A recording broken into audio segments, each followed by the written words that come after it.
გავიგოთ, გამოფხიზდით, კაცო, გაახილეთ თვალები.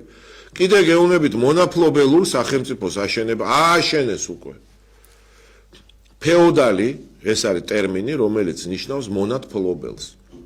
ბატონს, რომელსაც ყავს ყმები, ამათ ააშენეს ფეოდალური სახელმწიფო. ესენი არიან ხელმწიფეა ბატონი ბიძინა, მთავარი ვეზირი პირველი არის ბატონი კობახიძე. ესენი არიან ამათი მინისტრები, ამათი დეპუტატების უმრავლესობა არიან ფეოდალები, ყველაფერი ამათია. თანამდებობები ამათია, უზარმაზარი ხელფასები ამათია, ბიზნესი ამათია და ეხლა ყიდიან საქართველოს, კაცო. ყიდიან ნაწილ-ნაწილ.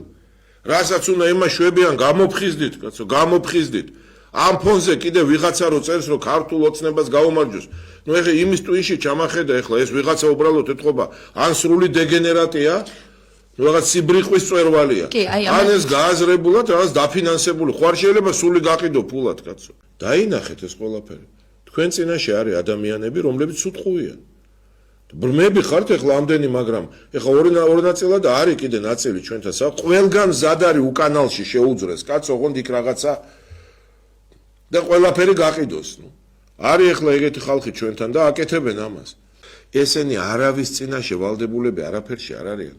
ესენი მარტო დაკავებული არიან აი ამ ფულის თანამდებობების ქონების გადანაწილებით, რომ მეტი შეხვდეს მათ და დანარჩენი ქვეყანასაც გაყიდიან და საკუთარ სამშობლოს და დედასაც, კაცო.